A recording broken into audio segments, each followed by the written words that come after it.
Neste exato momento, enquanto você assiste a este vídeo, milhões de dados estão sendo coletados, processados e armazenados. Mensagens de texto, histórico de navegação, localização geográfica, chamadas telefônicas, e-mails. Essa não é uma especulação. Não é ficção científica. É uma realidade documentada.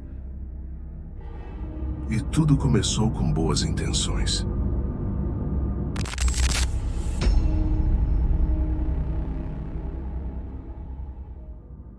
Aviso: este conteúdo é informativo e educativo, baseado em fontes públicas e registros históricos. Não promove ódio, violência ou perseguição. O objetivo é estimular reflexão crítica, não impor conclusões. Antes de mergulharmos nesta história, precisamos entender o que é a Agência de Segurança Nacional, ou NSA. Fundada oficialmente em 1952 pelo presidente Harry Truman, a NSA é uma das 17 agências de inteligência dos Estados Unidos. Sua missão original era clara: proteger as comunicações do governo americano e interceptar comunicações de adversários estrangeiros. Durante décadas, a NSA operou nas sombras, tão secretamente que nos anos 1950 e 60, funcionários do governo brincavam que NSA significava No Such Agency, agência inexistente. Mas a NSA sempre existiu e, ao longo das décadas, cresceu exponencialmente. Hoje, seu complexo principal em Fort Meade, Maryland, tem aproximadamente 38 mil funcionários. Seu orçamento anual, embora classificado, é estimado em mais de 10 bilhões de dólares. E sua capacidade técnica? Bem, é aí que a história fica interessante.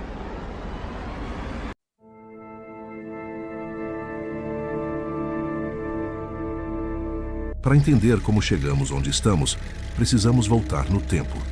Nos anos 1960 e 70, a NSA focava principalmente em sinais de inteligência, SIGINT. Isso significava interceptar comunicações por rádio, telefone e telex de governos estrangeiros. A tecnologia era limitada.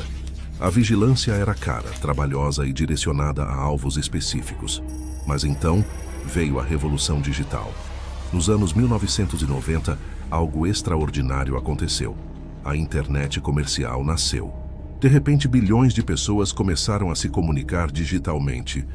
E-mails substituíram cartas. Websites proliferaram. Chamadas telefônicas se tornaram digitais. Para a NSA, isso representou tanto um desafio quanto uma oportunidade sem precedentes. O desafio: o volume de dados explodiu exponencialmente. A oportunidade: toda essa informação agora fluía através de cabos de fibra óptica e servidores centralizados. E a NSA tinha acesso à infraestrutura.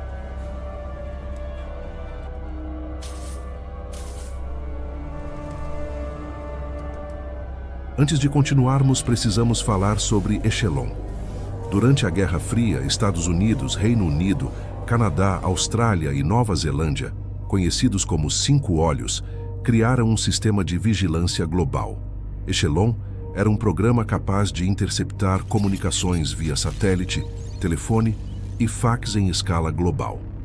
Por décadas, sua existência foi negada, mas em 1988, o jornalista Duncan Campbell publicou uma investigação detalhada sobre o programa. Em 2000, o Parlamento Europeu confirmou oficialmente a existência do Echelon e expressou preocupações sobre espionagem econômica. Isso nos ensina algo importante. Programas de vigilância massiva existem há décadas, operando em segredo até que alguém os expõe. –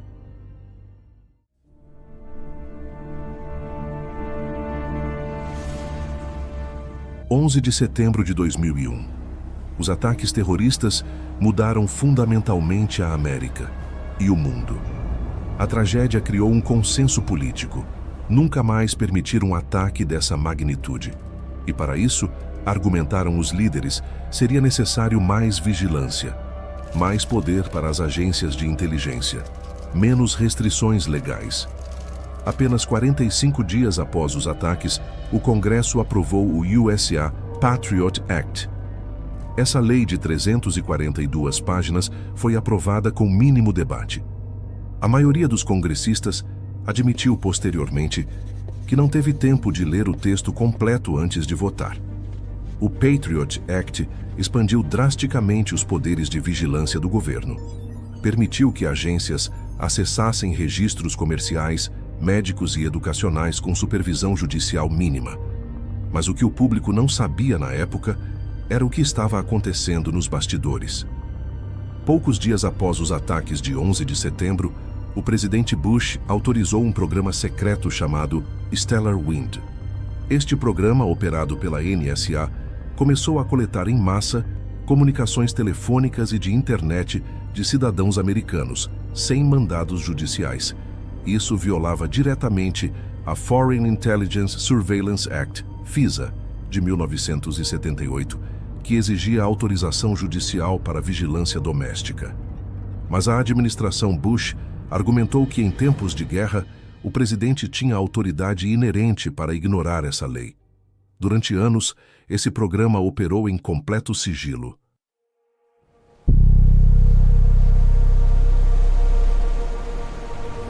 Para entender a escala da vigilância moderna, precisamos entender a infraestrutura. Aproximadamente 99% das comunicações internacionais de internet viajam através de cabos de fibra óptica submarinos. Existem apenas alguns pontos onde esses cabos chegam à Terra, e a NSA tem acesso a esses pontos. Em 2006, um técnico da AT&T chamado Mark Klein revelou algo extraordinário. Na sede da AT&T, em São Francisco, Klein descobriu uma sala secreta. Esta sala continha equipamento instalado pela NSA, que copiava todo o tráfego de internet que passava pelos cabos da AT&T. Klein forneceu diagramas e documentação técnica, provando que a NSA estava fazendo beam splitting, dividindo o feixe de luz nos cabos de fibra óptica para copiar todo o tráfego de dados. Isso não era vigilância direcionada, era coleta em massa. Mas coletar dados é apenas o primeiro passo. É preciso armazená-los.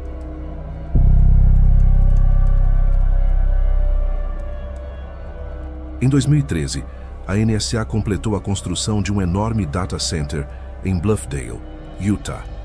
Este complexo de mais de 100 mil metros quadrados foi construído especificamente para armazenar quantidades massivas de dados interceptados. Estimativas sugerem capacidade de armazenamento de yottabytes. Isso é 1 trilhão de terabytes. Para colocar em perspectiva, isso poderia armazenar uma cópia de todas as palavras já faladas por seres humanos, centenas de vezes.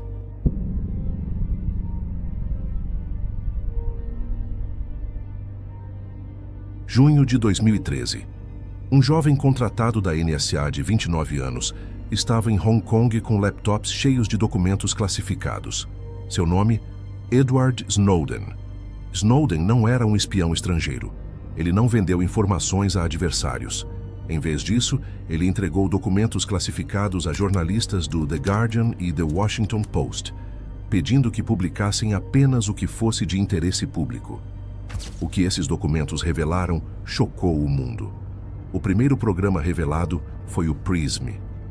Documentos mostraram que a NSA tinha acesso direto aos servidores de 9 grandes empresas de tecnologia: Microsoft, Yahoo, Google, Facebook, Paltalk, YouTube, Skype, AOL, Apple. O programa permitia que a NSA coletasse e-mails, chats, vídeos, fotos, dados armazenados, chamadas VoIP, transferências de arquivos e videoconferências. As empresas inicialmente negaram dar acesso direto aos servidores, mas documentos internos da NSA claramente descreviam o programa dessa forma: coleta de metadados telefônicos. Outro programa revelado foi ainda mais abrangente. A NSA estava coletando registros telefônicos de milhões de americanos diariamente, através da Verizon e outras operadoras. Não eram as conversas em si, mas os metadados. Quem ligou para quem, quando, por quanto tempo, de onde. Metadados parecem inofensivos, mas são extremamente reveladores. Eles mostram sua rede social completa. Seus padrões de movimento, seus relacionamentos, seus hábitos. O general Michael Hayden, ex-diretor da NSA e da CIA, admitiu: "Nós matamos pessoas baseados em metadados." Ele estava falando sobre ataques de drones, mas o ponto é claro: metadados são incrivelmente valiosos. XKeyscore. Talvez o programa mais invasivo revelado foi o XKeyscore. XKeyscore era descrito em documentos internos como um sistema que permite que analistas vejam quase tudo que um usuário faz na internet. Buscas no Google, e-mails, posts em redes sociais, websites visitados, documentos baixados. E o mais perturbador: analistas podiam acessar esses dados sem aprovação prévia de um juiz ou supervisor. Bastava digitar um endereço de e-mail ou nome de usuário. Escala global. As revelações não pararam com vigilância doméstica.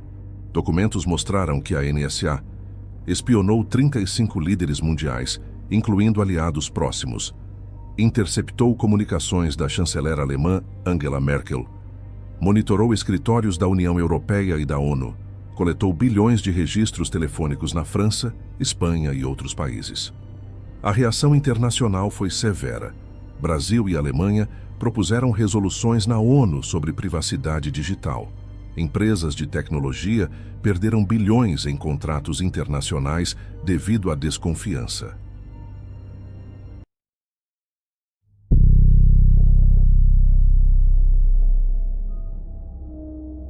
O argumento da segurança. Defensores dos programas de vigilância argumentam que eles são necessários. O general Keith Alexander, diretor da NSA na época, testemunhou ao Congresso que esses programas ajudaram a prevenir 54 eventos terroristas. Mas quando pressionado, esse número foi drasticamente reduzido.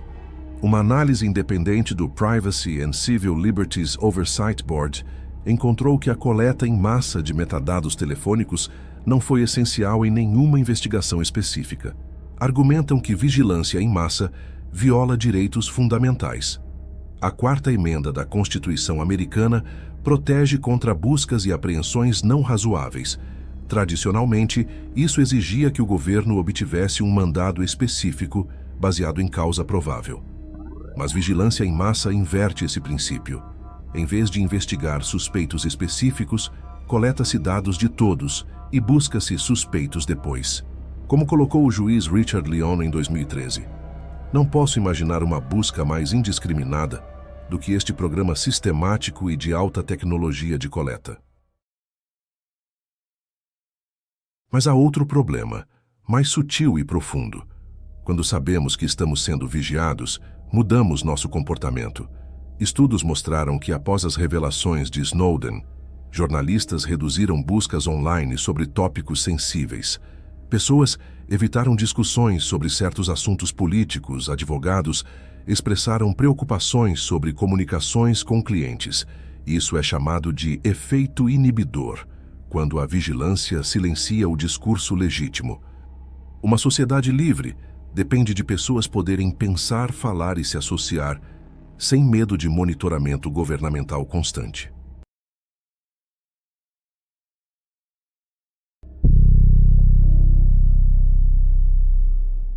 As revelações de Snowden forçaram mudanças.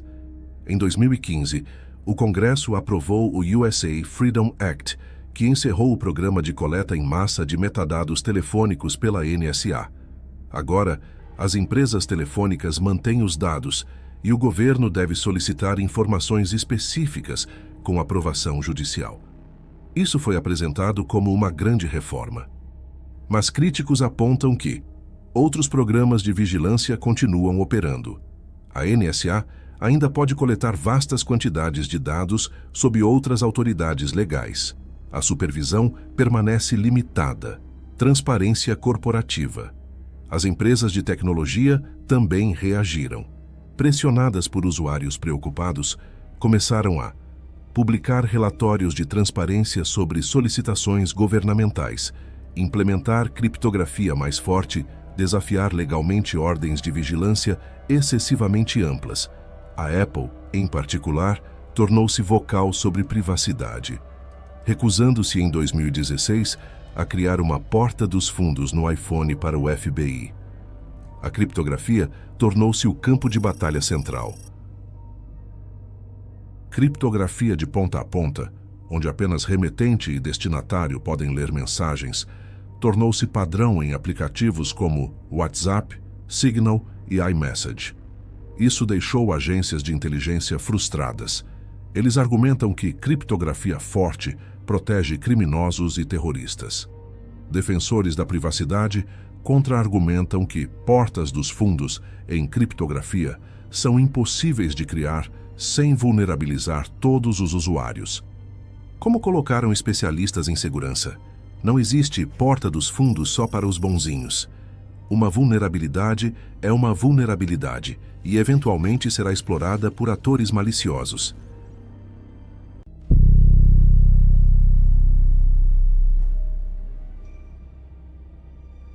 Então, onde estamos hoje?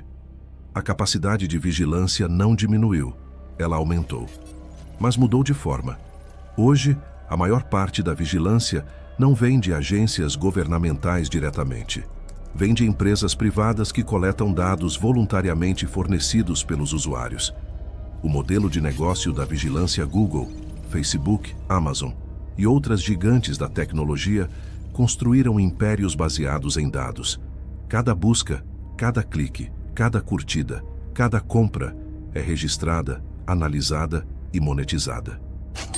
Essas empresas sabem onde você está, com quem você fala, o que você compra, o que você pesquisa, seus interesses políticos, sua saúde, seus relacionamentos e vendem acesso a esses dados para anunciantes.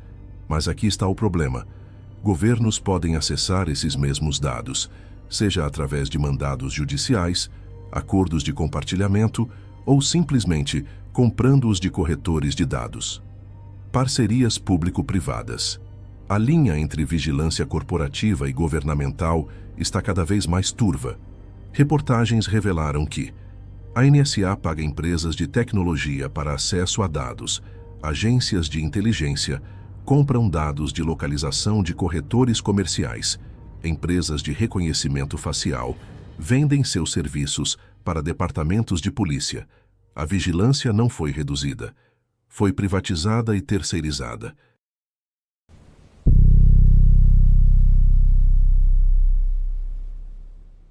É importante entender: os Estados Unidos não são únicos. Muitos países desenvolveram capacidades de vigilância similares ou mais extensas.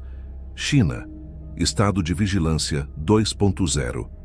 A China construiu o sistema de vigilância mais abrangente do mundo, combinando mais de 600 milhões de câmeras com reconhecimento facial, monitoramento obrigatório de internet, sistema de crédito social que pontua cidadãos, aplicativos obrigatórios em smartphones que permitem acesso governamental.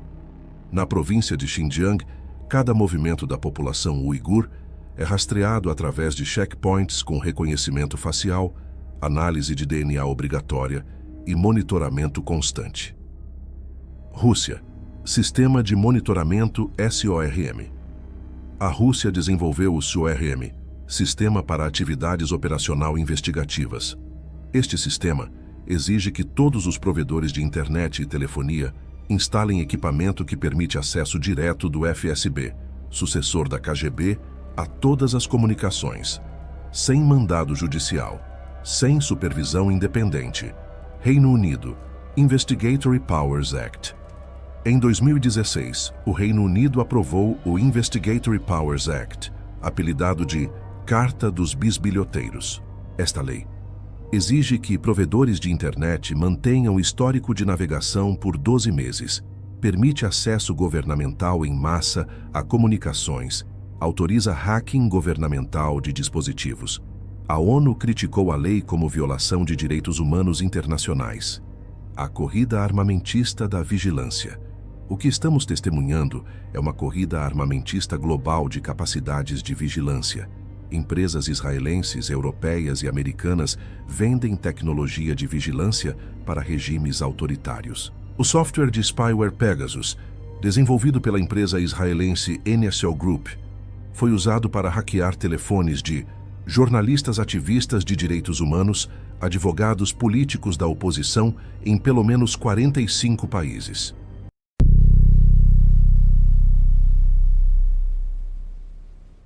O futuro da vigilância não será apenas sobre coleta de dados.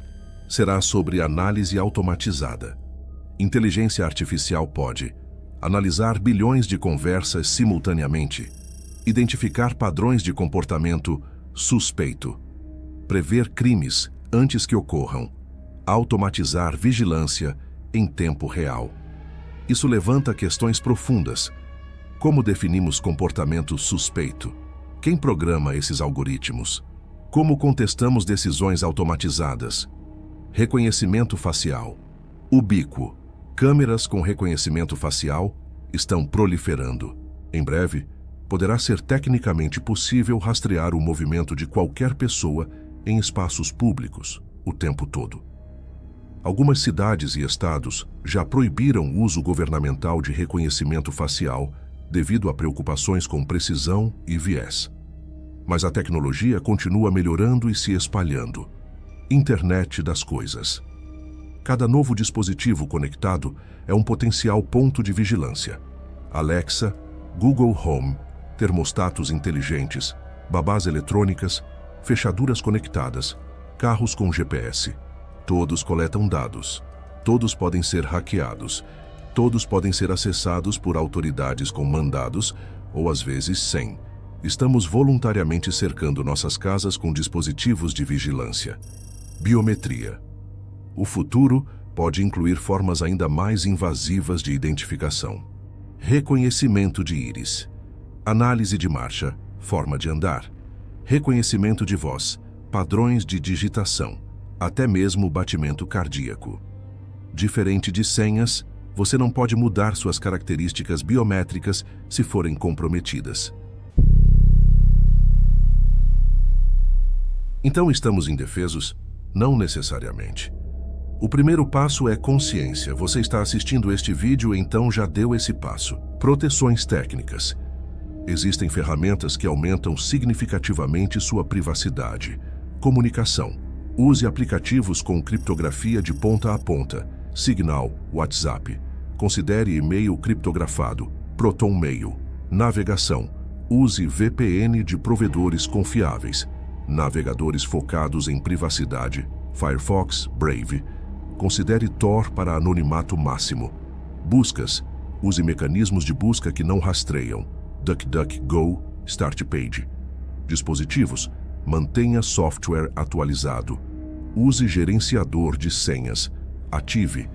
Autenticação de 2 fatores. Considere cobrir câmeras quando não em uso. Dados. Minimize dados compartilhados em redes sociais. Revise configurações de privacidade regularmente. Use bloqueadores de rastreamento. uBlock Origin, Privacy Badger. Limitações realistas. Mas sejamos honestos. Essas ferramentas não tornam você completamente invisível. Se você for alvo específico de uma agência de inteligência de um Estado-nação, as opções são limitadas. Mas essas práticas aumentam significativamente o custo e a dificuldade de vigilância contra você. E, criticamente, protegem você de vigilância em massa automatizada, onde seu perfil é apenas mais um entre bilhões sendo processados. Ação política. Talvez mais importante que proteções individuais é a ação coletiva. Apoie organizações que lutam por privacidade digital.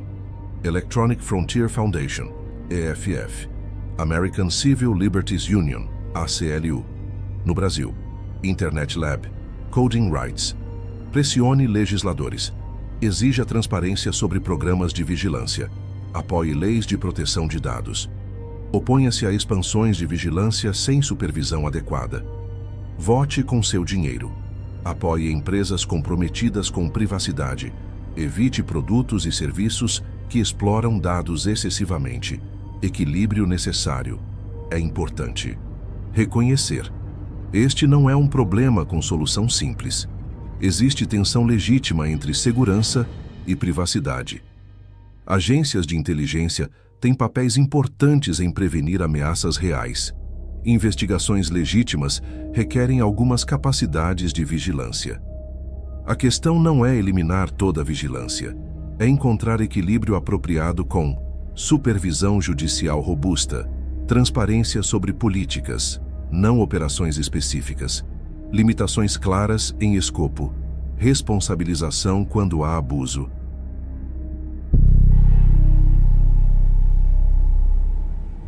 Vamos recapitular nossa jornada. Vimos como a NSA evoluiu de uma agência focada em comunicações estrangeiras para uma organização com capacidade de vigilância global sem precedentes.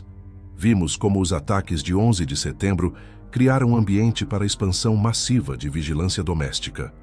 Vimos como Edward Snowden revelou programas que coletavam dados de bilhões de pessoas. Vimos como esse modelo se espalhou globalmente, com cada país desenvolvendo suas próprias capacidades. E vimos como o futuro promete vigilância ainda mais invasiva e automatizada. Mas há uma questão mais profunda que precisamos enfrentar. A questão fundamental. Vigilância em massa é compatível com democracia? Os fundadores dos Estados Unidos entenderam que governos poderosos tendem ao abuso. Por isso, criaram um sistema de freios e contrapesos. Mas vigilância em massa cria assimetria de poder fundamental. Quando o governo sabe tudo sobre você, mas você sabe muito pouco sobre o governo, o equilíbrio se rompe. Como disse o juiz da Suprema Corte dos Estados Unidos, Luiz Brandeis, em 1928. A experiência deve nos ensinar a sermos mais cautelosos ao proteger liberdade quando os propósitos do governo são benéficos. Os maiores perigos para a liberdade espreitam na invasão insidiosa por homens de zelo, bem intencionados, mas sem compreensão. Vigilância e poder. História nos mostra que capacidades de vigilância serão eventualmente abusadas. Nos anos 1960-70, o FBI conduziu o programa COINTELPRO, usando vigilância para assediar, difamar e desacreditar movimentos de direitos civis, ativistas, antiguerra, grupos políticos legítimos. A própria NSA admitiu que na década de 1960 espionou ilegalmente milhares de americanos, incluindo senadores e figuras de direitos civis como Martin Luther King Jr. Quando governos têm ferramentas poderosas, eventualmente alguém as usará de forma inadequada. A questão não é se essas ferramentas serão abusadas, é quando. Nossa responsabilidade. Então, o que fazemos com esse conhecimento? Primeiro, não entre em pânico, mas também não seja complacente. Segundo, tome medidas práticas para proteger sua privacidade dentro do razoável. Terceiro, permaneça engajado civicamente. Essas questões serão decididas por processos políticos e judiciais. Quarto, eduque outros. Compartilhe este conhecimento. Mas talvez o mais importante, mantendo perspectiva. Vivemos em momento extraordinário da história.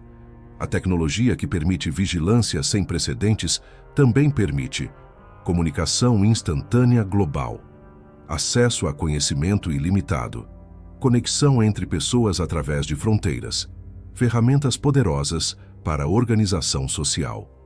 O desafio é aproveitar esses benefícios enquanto protegemos direitos fundamentais. Não podemos voltar ao mundo pré-digital. Nem devemos querer isso. Mas podemos escolher que tipo de sociedade digital queremos construir. Uma onde cada ação é monitorada e analisada, ou uma onde privacidade, liberdade de expressão e autonomia individual são protegidas mesmo na era digital. A escolha é nossa. Se você chegou até aqui, parabéns. De verdade. Num mundo viciado em distração rasa, você escolheu gastar tempo pensando, e isso já te coloca à frente. Entender essas estruturas de poder, invisíveis, burocráticas, silenciosas, é o primeiro passo para deixar de ser só espectador e virar cidadão consciente numa era global confusa pra caramba. Mas não para por aqui. Esse vídeo não é ponto final, é vírgula. Vá além. Leia fontes diferentes. Compare relatórios de organizações de direitos humanos com discursos oficiais. Escute lados opostos. O universo da inteligência e da geopolítica raramente cabe em histórias simples de heróis e vilões. A realidade é mais suja, mais cinzenta, e justamente por isso, mais importante do que qualquer filme de espionagem. Se esse conteúdo ampliou sua visão, compartilhe com quem também se interessa por segurança internacional e política global.